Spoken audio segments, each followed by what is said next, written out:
기도하겠습니다. 성부와 성자와 성령의 이름으로 아멘. 영원한 생명은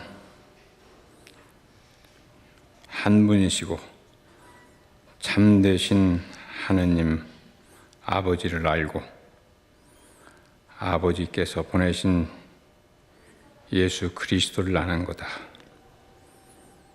이렇게 말씀하신 주님, 이 시간에도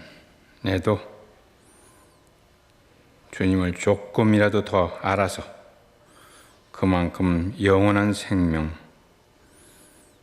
접근할 수 있도록 우리의 머리, 마음, 온 존재를 밝혀주소서. 우리 주 예수 그리스도의 이름으로 비나이다. 성부와 성자와 성령의 이름으로 아멘.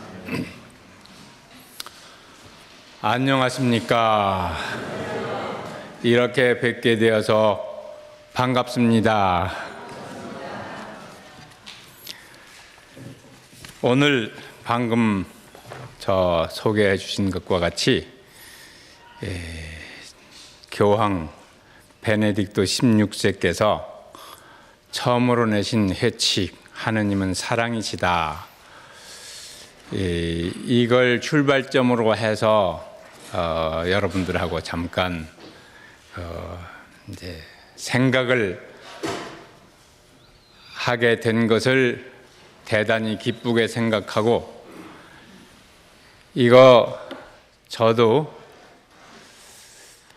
알면 알수록 조금 더 이렇게 이런저런 기회에 알게 되면 될수록 이거 보통 일이 아니구나, 그런 생각을 하게 되었습니다.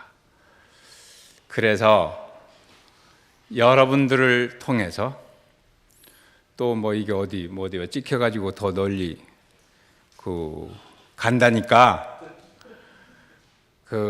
그런 길을 통해서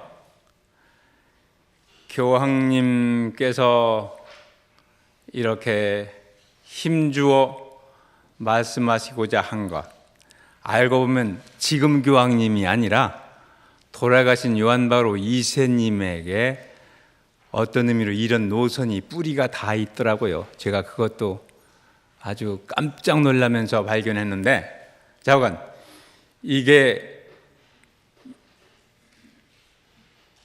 교황님들께서 의도하셨던 그대로 조금이라도 더 사람들 가슴 속에 깊이 울리고, 그래서 그 효과가 여러분들을 통해서 더 널리 전파될 수 있다면 저로서도 대단히 기쁜 일이겠습니다.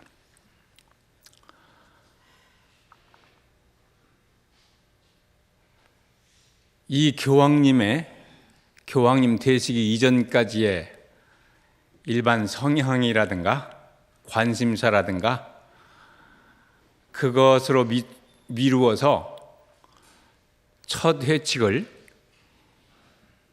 이런 주제로 잡으실 거라고 생각한 사람은 거의 한 사람도 없었습니다. 우선 그 사실부터가 굉장히 충격적인 일이지요.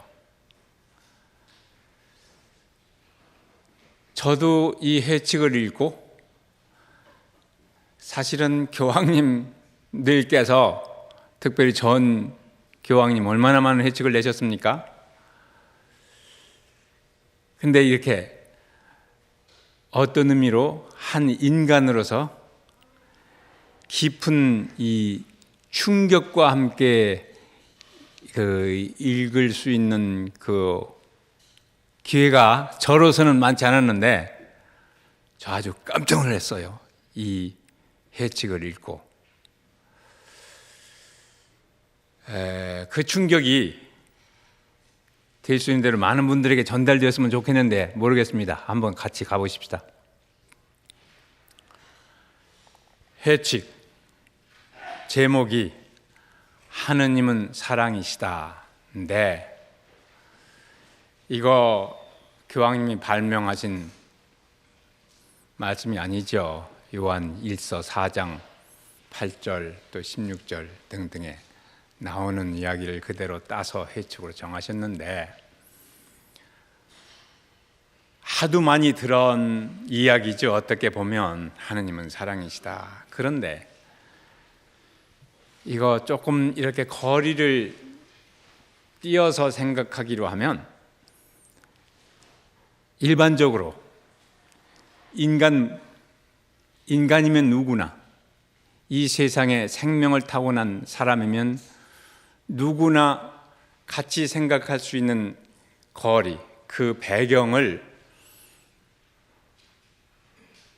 돌아가서 보면 이거 대단히 우리가 보통 생각하는 것보다 훨씬 더 깊은 의미가 있다고 할 수가 있을 것입니다. 요컨대 사람이 이 세상에 태어나서 이렇게 산다고 하는 것이 이 세상, 넓히면 우주, 이 대자연, 이 기회, 이 시간, 이 환경, 이것이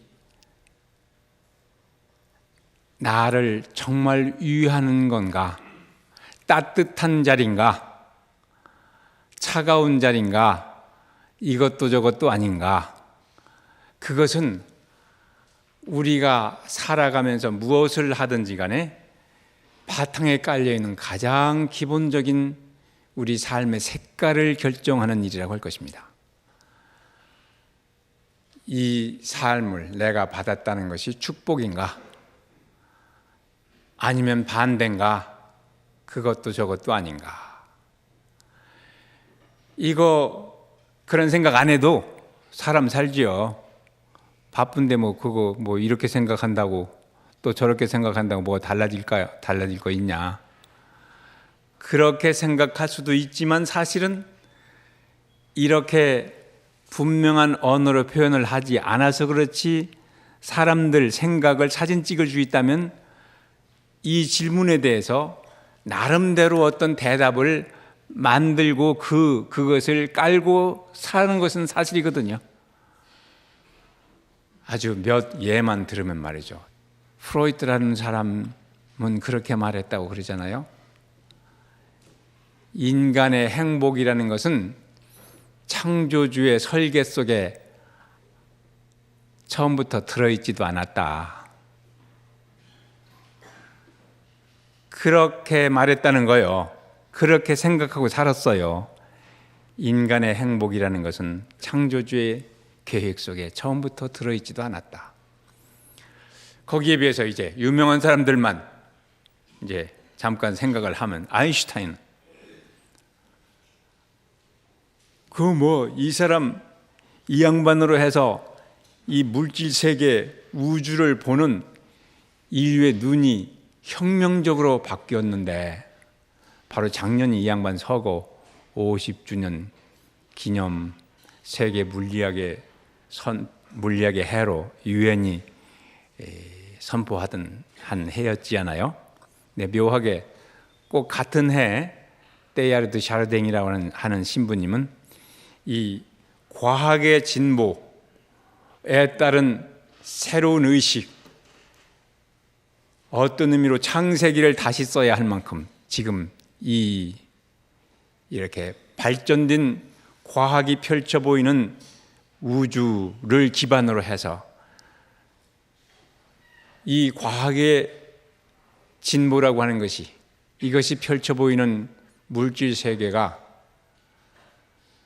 어마어마하게 인간의 정신에게도 큰 영향을 미칠 수밖에 없는 환경 속에서 우리가 살고 있는데, 이분도 꼭 아인슈타인이 서거하시던 그 해 이 양반도 돌아가셨거든요.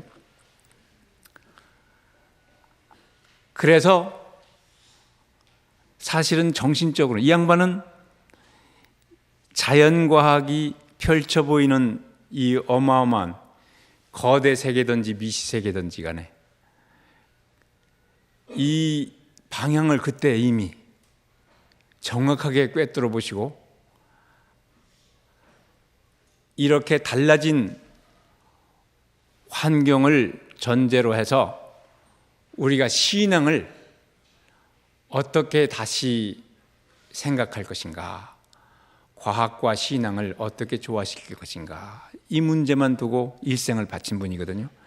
그런데 유엔이 보기에는 세상에 뭐 그 분야에서 큰 공적을 끼친 사람이 하도 많지만 하나만 딱 뽑으라면 이 양반이었던가 봐요. 그래서 작년 2005년은 동시에 테일하르드 샤르댕의 해기도 했어요. 그래서 유엔 본부에서 이 양반 기념 아주 국제 뭐라고 할까 학술 회의를 했었어요. 그만큼 인류의 이 정신사에서 이분이 차지하는 그 위치가 적어도 유엔이 보기에는 독보적인 거예요. 그런데 그 아인슈타인 이 양반한테 어떤 그 홍보 매체에서 인터뷰를 했는 모양이죠. 우리 삶에서 가장 중요한 질문은 무엇입니까? 질문이 뭐냐고. 질문이 뭐냐고. 그것이 질문이에요. 우리 인생에서 가장 중요한 질문은 무엇입니까? 이 양반 대답. 나는 창조주가 세상을 어떻게 창조하셨는지 알고 싶습니다. 나는 어떤 현상이 일어나는지에는 관심이 없습니다. 나는 하느님의 의도를 알고 싶은 것입니다. 그 밖의 문제들은 사소한 것에 불과합니다. 요컨대 이 우주가 우리 삶에 호의적인가? 아니면 적대적인가? 아니면 그것도 저것도 아닌가? 이것이 가장 중요한 질문입니다. 아인슈타인 스스로는 이 질문에 대해서 뭐라고 대답하나? 나는 이 우주를 총체적으로 이렇게 운행하시는 어떤 이제 보통 우리가 말하는 신을 믿습니다. 그래서 그 말은 다른 사람한테는 강요할 수는 없겠지만 나는 이 우주가 아무리 현상적으로 달리 보여도 우리 인간을 위해서 호의적이다. 인간을 위해서 있다. 따뜻한 곳이다. 그것을 믿는 사람이다. 이 둘 중에 프로이트의 말이 맞나 아인슈타인의 말이 맞나 그것을 누가 증명하겠습니까? 그거 둘 서로 아마 입씨름을 시켜놓으면 몇 날 며칠 가도 판결이 안 날 거예요. 어차피 그렇게 날 질문도 아니고. 그러니까 각자는 이 두 질문 사이에 어디엔가 줄을 서서 이제 살게 되는 건데, 그래서 여기에 이런 질문에 관해서는 하느님이 직접 말씀하시는 것을 믿는 계시, 그것이 굉장히 큰 도움이 되지요. 그래서 하느님을 믿는 사람들은 적어도 이 세상이 따뜻한 곳 정도가 아니라 이 세상을 만드신 그분이 사랑 자체다. 사랑 자체다. 그러니까 이 우주에서 일어나고 있는 모든 일들은 다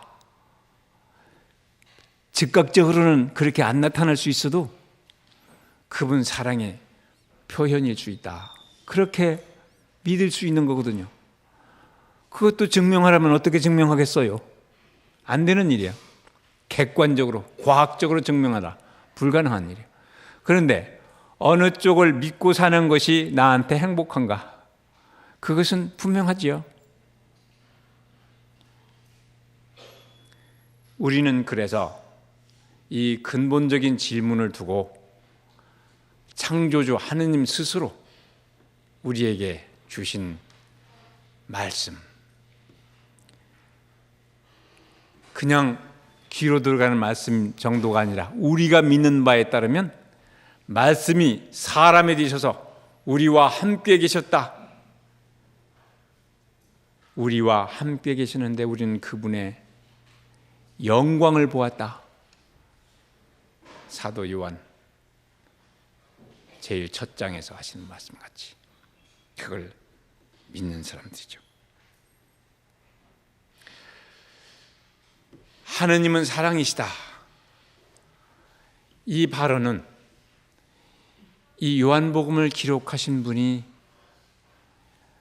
바로 그분을 사람이 되신 하느님의 말씀, 그것이 딱딱하다면 사랑이신 하느님의 육화, 사랑 자체이신 분을 가까이 체험하고 나서 하신 발언이지요. 이 양반 요한 일서 그 편지에 보면 말이죠. 처음에 그렇게 돼 있잖아요.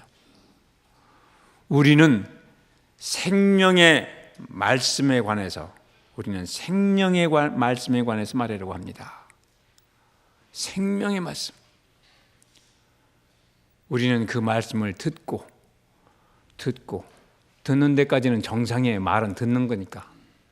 그런데 그 다음부터는 이상해요. 우리는 그 말씀을 듣고 눈으로 보고 실제로 목격하고 손으로 만져보았습니다. 말씀을 만져보았다는 거예요. 그 생명이 나타났을 때 우리는 그 생명을 보았기 때문에 그것을 증언합니다. 그렇게 말했잖아요.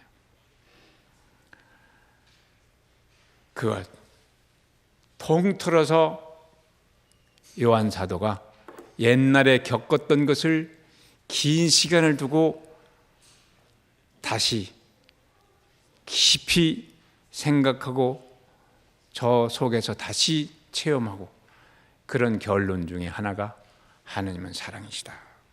그런 거죠.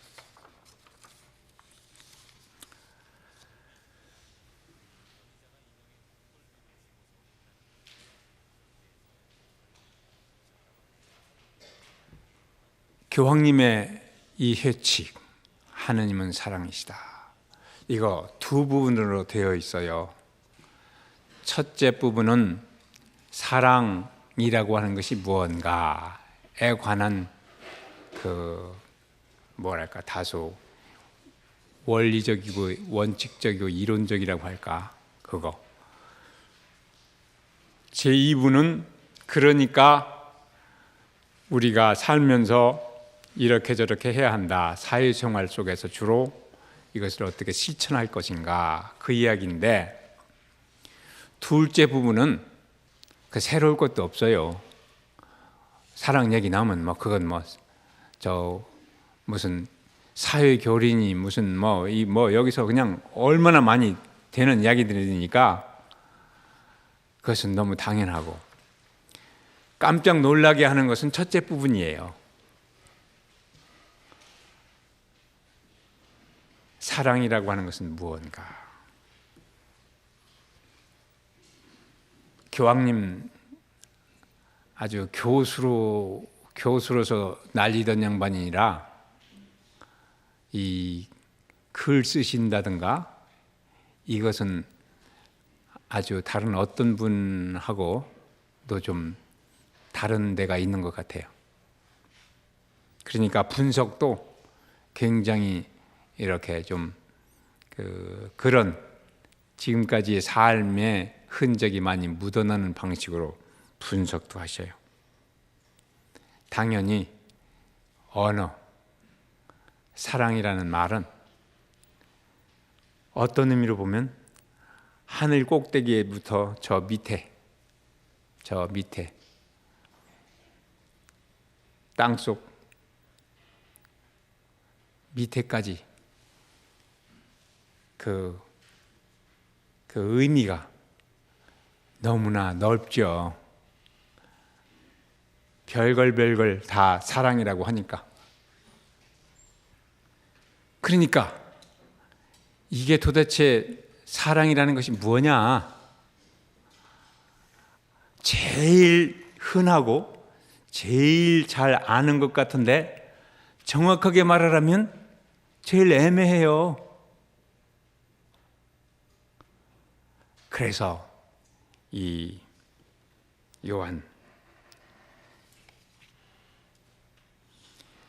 요한이 항상 이 사랑을 체험하기로는 사랑 자체이신 분을 제일 직접적으로 했으니까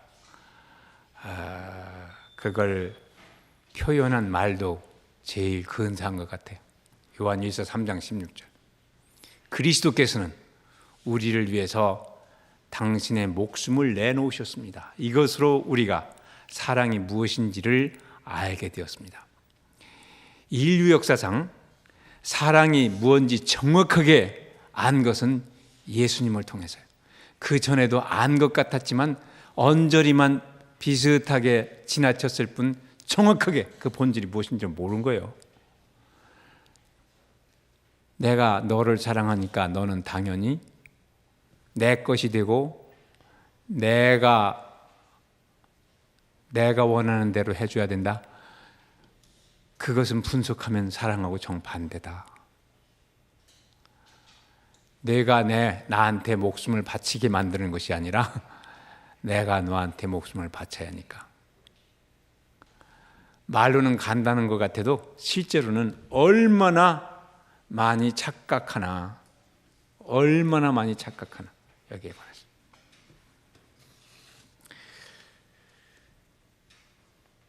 그런데 이제 실체로 돌아가서 놀랍다고 하는 것은 교황님의 문헌에서 놀랍다고 하는 것은 지금부터인데 사랑 이야기를 하면 어디서부터 출발해야 되나? 사랑. 어디 가보면 사랑 제일 잘 알 수 있어요. 같이 좀 얘기 좀 해보십시다. 어디 가면 제일 잘 알 수 있어요? 사랑. 명동거리 가봐도 알 수 있죠. 여기 조금만 나가도 남자 여자 팔짱 끼고, 요즘에는 뭐 팔짱 끼는 정도가 아닌데, 제가 맨 처음에 서양 가니까 무슨 뭐 이게 뭐 차도 건널목에서도 그냥 바빠가지고 뒤로 가는 걸 보고 하도 이상했는데, 요즘에는 뭐 한국에서도 뭐 그거 보통 장면이에요. 그러죠? 그게 제일 흔한 사랑이에요. 그리고 가장 강력한, 제일 대표적인. 그러잖아요. 그걸 빼놓고 무슨 다른 사랑 얘기한다고 하는 것은 좀 추상해요. 그거 분명하지요?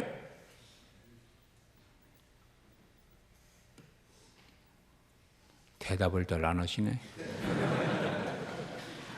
이야기는 같이 해야 되는 건데 이야기 혼자 하게 놔두면 말이죠. 그거 이상해져요. 오랫동안 그렇게 하면 어디 따로 가야 돼요. 옛날에는 청량리였는데 지금도 청량리가 몰라도.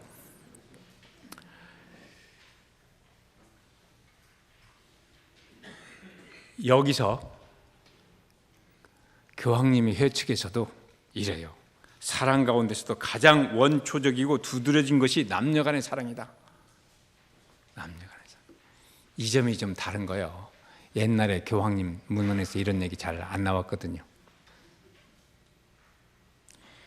그리고 이 사랑에는 몸과 정신, 안암파기, 육체와 정신, 겉과 속이 뗄 수 없이 연결되어 있다. 손바닥하고 손등하고 같이.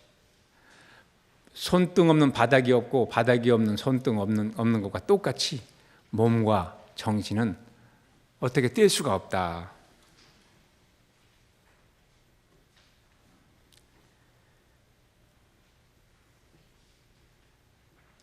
그러니까 이런 사랑을 두고 이제 특별하게 하는 말이 있잖아요. 우리 히라보로는 신약 성서에 원어가 되어 있는 히라보 속에서 사랑을 지칭하는 단어가 몇 가지 있잖아요.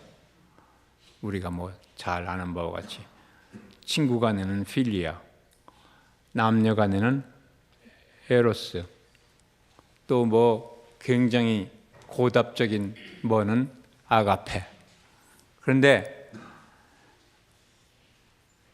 여기서 놀랍다는 것은 하느님이 우리를 사랑하시는 것은 두말할 것 없이 아가페다. 그 말은 그 말 속에는 육체적인 떨림이라든가 육체가 휘말려 들어갈 여지는 없는 아주 무슨 플라톤이라든가 뭐라고 하던가 자오가 그 부분만 아주 확대되고 육체 차원은 될 수 있는 대로 줄던가 아예 없던가 그렇게 생각을 했는데 오랫동안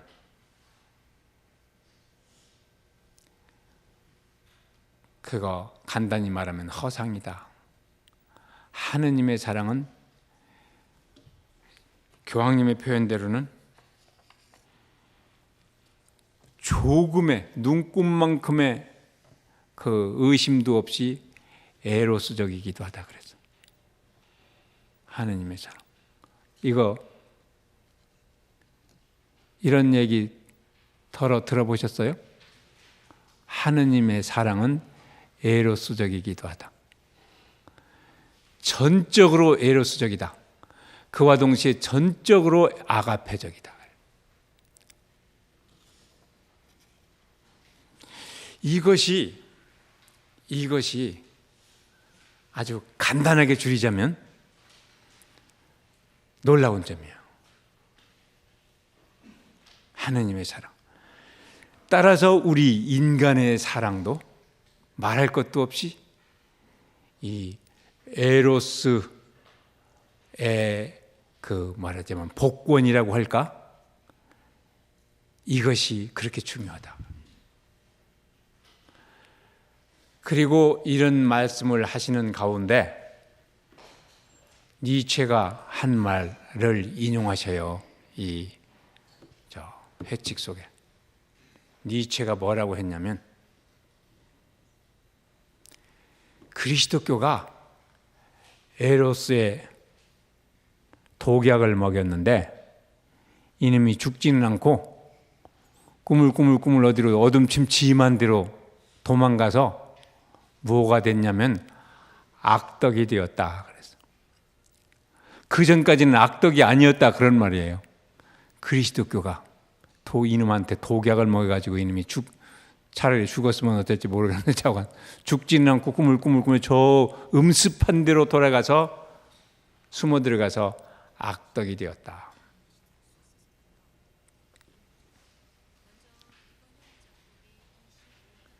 그 교황님은 계속해서 말씀하시기를 여기서 니체는 자기 개인의 생각만을 말한 것이 아니고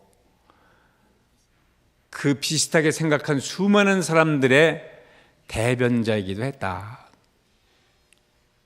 그런 말씀을 하셔요. 그러니까 그런 인상을 받음직한 면이 없지도 않았다는 이야기를 간접적으로 하시는 거예요. 완전히 그것을 정말 그렇다고 하시지는 않지만 그리스도교가 그런 인상을 주었다면 그리스도교의 본질이 그래서가 아니라 어떤 시대적인 상황, 충분한 이해가 아직 안 된 어떤 그 이해의 단계의 특수성 그런 것 때문이지 그리스도교가 본질적으로 에로스를 그렇게 취급해온 것도 아니고 성서가 그렇게 말하는 것도 더구나 아니다. 그런 말씀.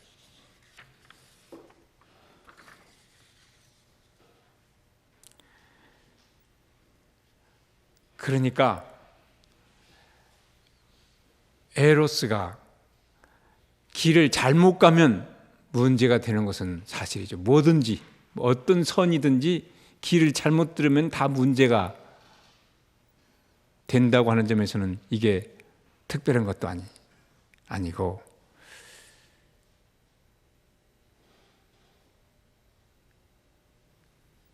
그런데 그것이 왜곡되지만 않는다면 육과 영으로 구성된 인간이 균형 잡히고 활짝 피어나기 위해서는 이거 필요 불가결하다. 없어서는 절대로 안 된다 말하잖아요. 그렇기 때문에 말하자면 몸 쪽을 완전히 무시하고 영 쪽만 생각하거나 그 반대를 생각하거나 그러면 그 어느 쪽도 허상이다.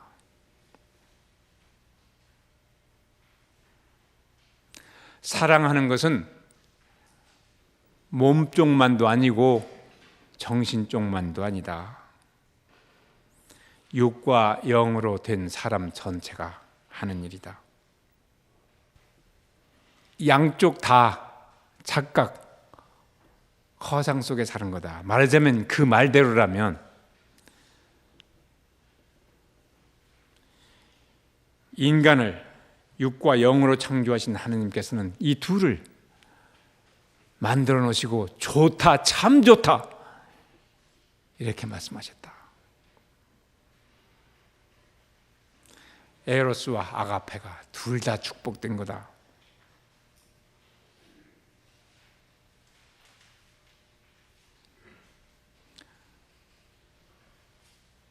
여기서 교황님은 하느님을 한꺼번에 지금 옛날로 돌아가면 슈도 디오니시우스라고 하는 사람이 있었어요. 위 디오니시우스라고 하는 이 양반이 그 옛날 이미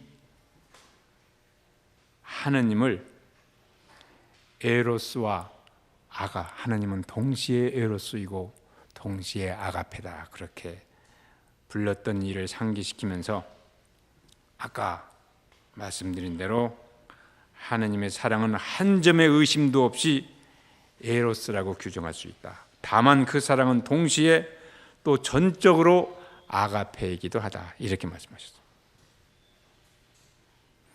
하지만 에로스가 한순간의 쾌락으로 끝나지 않고 또 삶에서 참 기쁨의 정점을 미리 맛보는 기회가 되게 하고 인간이 갈망하는 지복을 체험하는 계기가 되기 위해서는 일정한 절제와 훈련 그리고 정화의 노력이 있어야 한다. 그건 어떤 인간의 욕망도 마찬가지예요.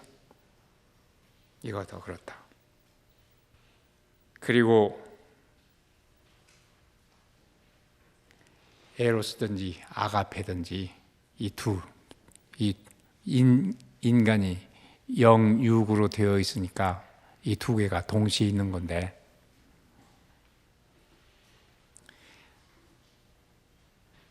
사랑 속에는 어떤 신적인 것이 거기 반짝이고 있다. 반짝이고 있다고 하는 것 말이 별로 적절한 말은 아니에요. 잠깐 신적인 것이 거기 들어있다. 사랑 속에는. 사랑은 일상적 삶보다 훨씬 위대하고 전혀 다른 어떤 무한, 영원을 힐끗 보여준다.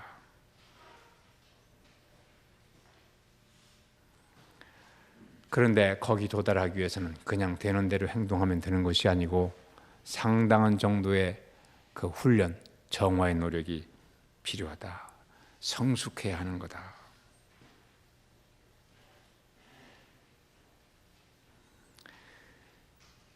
왜 그것이 그렇게 중요한가? 우리가 지금까지도 여러 번 생각했듯이 인간이 영혼과 육체로 구성되어 있기 때문에 그래서 자기의 영혼과 육체가 저 안에서 정말로 조화를 이룰 때에만 인간은 나다. 이제 내가 나가 되었구나. 그 지점에 도달한다. 이 일치가 이루어질 때 에로스의 도전은 정말로 극복되었다고 말할 수 있다. 인간이 순수 정신이 되고 싶어 하거나 육체는 자기의 동물적 본성에만 속하는 것으로 여겨서 그것을 물리쳐버린다면 정신과 육체가 모두 그 존엄성을 잃고 만다, 깨지고 만다.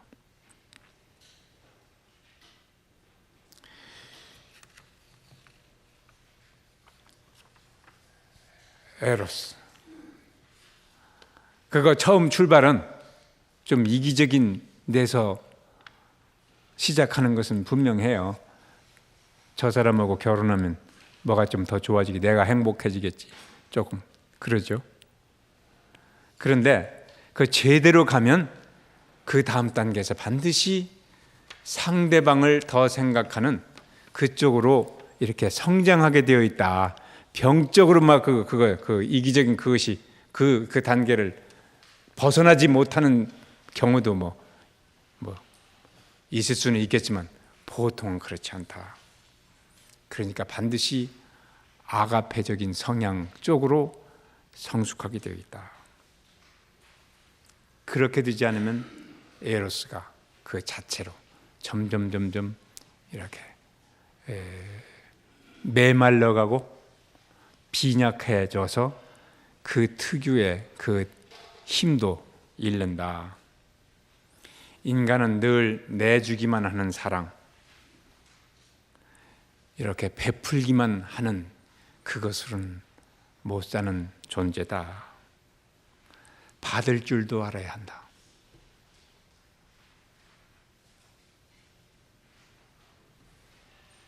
이런 얘기.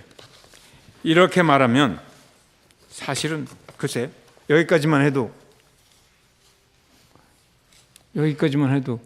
교회에서 보통 하던 얘기하고 조금 다른데 그런 거 느끼십니까? 여기까지만 해도. 그런데 저도 여기까지만 읽고도 말이죠. 이거 상당히 우리 교황님이 이렇게 말씀하셨네 하고 상당히 감동을 했는데, 이 책이 뭐냐면 요한 바오로 교황님께서 1979년부터 84년까지, 이 양반 교황님이 되신 것이 78년 10월이었죠? 10월인가? 그렇죠?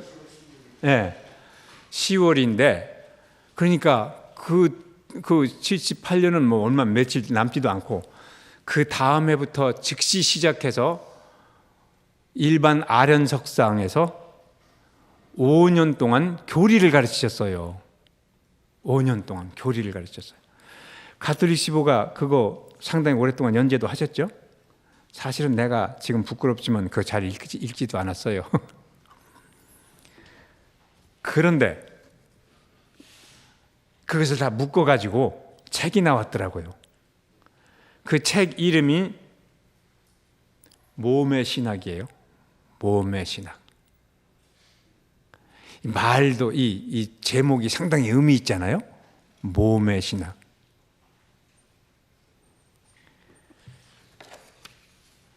제가 이걸 읽고 또 이제 그걸 누가 또 해설을 해놨어요. 미국 사람 하나가. 그 해설하는 한 것이 또 그 책만 해요. 거의 생기기도 비슷해요. 몸의 신학, The Theology of the Body, The Theology of the Body Explained. 이렇게 돼.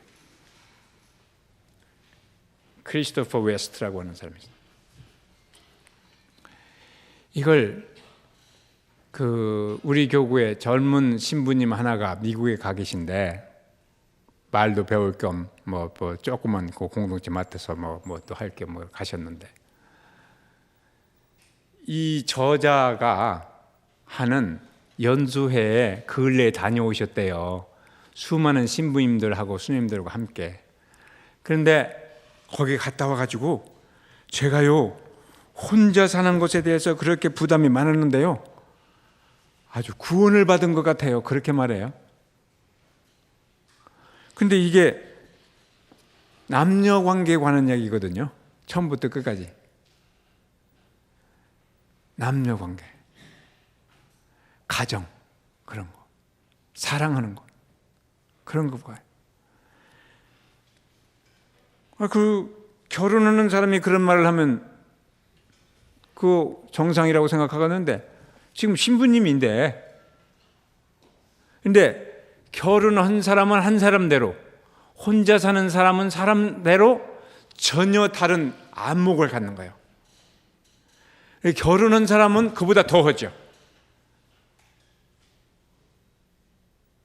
정말 새로운 세상을 발견한 것 같은 거예요. 정말 새로운. 이 해설을 쓴 사람 자신이 자기가 그 전에 어떻게 살았나, 특별히 이런 문제, 남녀 관계, 보통 주변에서 많이 보듯이 아주 거기 뭐랄까 중독이 되어서 아주 진창을 굴렸다고 할 만큼 그렇게 살았어요. 자기 고백하는데. 그런데 어떻게 해서 이걸 접했는가 봐요. 이 사상을 전파하기 위해서 대학 과정에 새로 생겼어요. 로마 교황청이, 로마에. 그 이름이 요한 바오로 2세 혼인과 가정 뭐라고 할까, 연구소라고 할까, 사실 대학이에요. 그런 이름이 붙은. 그리고 그것이 지금 세계 다른 지역에도 뭐 두세 군데 있죠. 그리고 네 번째인가가 한국에 지금 열을 준비를 하고 있어요. 이 학교를. 그런데 제가 이걸 읽으면서 정말로 이거라면 인류를 한다고 할 수 있겠구나, 그런 생각을 했어요. 인류를. 사람이 말이죠, 제일 큰 끈질기게 끝까지 가지고 있는 욕망, 뭐예요? 제일 큰 것은 먹는 거죠. 물론 안 먹으면 죽으니까, 자기가 죽으니까. 두 번째가 섹스요. 그렇지 않습니까? 그거 없어버리면 종족이 거기서 바로 끝나니까. 성이요, 성. 그게 어디에 보니까 사람이 그거 좋아하는 하는 희망이 있다 그러더라고. 그런데 그거 좋아하는 거 끝일 것 같지 않죠? 주변 보면 그러죠? 이것을 하느님께서 본래 의도하셨던 그 모습으로 다시 회복시킬 수 있다면, 그래서 본래의 그 그림을 다시 구현할 수 있다면, 하느님의 본래의 계획, 이거 구원은 여기서 시작돼요. 제가 이제 5살이나 먹으니까 사람들이 아주 내밀한 얘기도 저한테 직접적으로 잘해요. 요즘에는 남자고 여자고 간에 별 얘기 다 해. 우리 동창도 그렇고 뭐 어디가 그런 얘기 잘해요. 또 제가 그걸 또 살살 잘 유도를 하거든. 그러니까 그 실상을 알 기회가 많은데, 교황님은 어떻게 아셨네? 이거 읽으면 말이죠. 교황님이 결혼 생활도 안 하신 양반이 어떻게 이렇게까지 자세하게 하시나? 아주 그냥 이 방면에 말이죠. 무슨 호기심을 충족시키기 위해서 써놓은 것보다도 훨씬 더 깊이 들어가는 거예요. 어떻게 하시나? 교황님 되시기 전에, 주교도 되기 전에 이 양반 무슨 루블린인가 어디 대학의 교수였대요. 거기서 연구 이제 그 클럽을 하나 가지셨던가 봐요. 같이 하셨던가 봐요. 일반 교수들하고. 당신만 성직자지 나머지는 다 일반 교수니까 그 주제가 이거였대요. 도대체 이거였대. 이게 이 세상 문제가 많은 것 같아도 저리고 좁히고 하면 침실로 들어간다. 쉽게 말해서. 부부가 정말로 하느님께서 본래 의도하셨던 그대로 잘 사랑하면 세상 문제 대부분 다 해결된다. 내 말 맞습니까? 틀립니까? 사람들 얘기를 들어보면 겉만 부부지 끝난 경우가 너무 많아. 끝난 경우가 너무 많아요.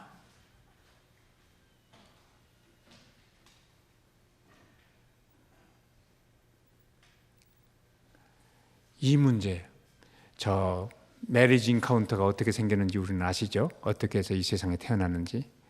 청소년 문제가 너무 심각하니까 이 문제, 이거 어떻게 해야 이 세상에 평화가 오지?